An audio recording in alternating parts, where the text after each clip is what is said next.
wanted to share this for quite a while, and I'm cleaning up the shop and decided, you know, let's just friggin' do it right now while I'm thinking about it.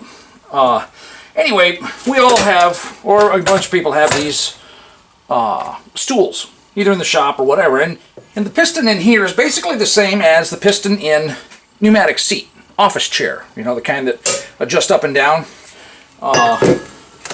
It is basically the exact same thing.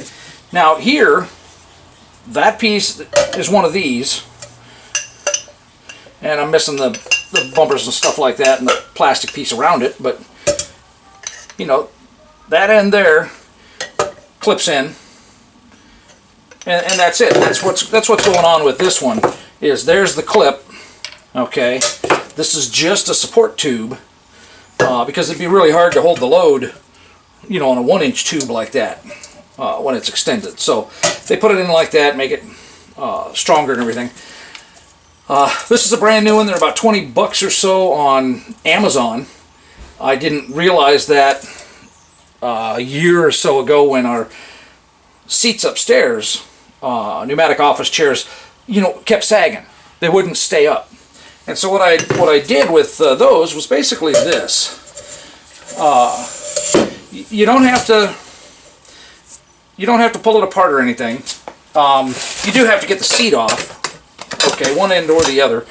And sometimes, heck, it might just be easier to pull the clip on the bottom and pull the piston out.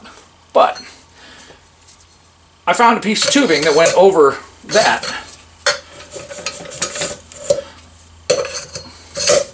Okay, and then that bears the load when the seat goes on. Goes down, boom, your seat can't sag anymore.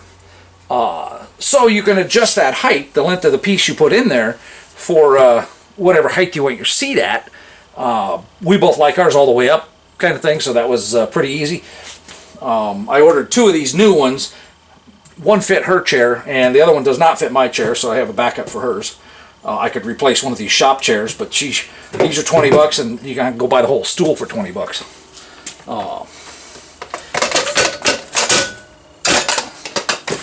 So here's another idea, though. This isn't exactly how I did the ones upstairs. I took another piece of tubing.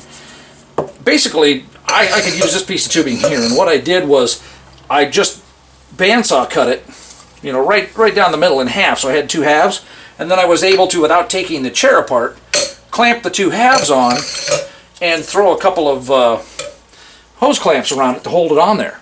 And they held up for the year or 2 that I had them on there. So I just figured I'd share that idea if you guys have any of these pneumatic chairs. A lot of times you see people just throw the dang things out because the piston doesn't work anymore and the chair's just fine.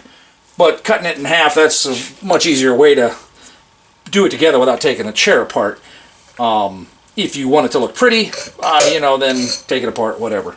And this is just a piece of, I'm not even, you know, that almost looks like a piece off a home gym, a hammock, anything like that. You know, I mean, any tubing like this, I find I just, you know, keep the pieces on hand and that stuff. So I just went out there. I literally took this tube out to the shed and started pushing it to the end of tubing until I found one that went right in. I was like, oh, perfect, because I didn't want to have to bore the inside out to make it fit. Could do that, but that's almost too much like work.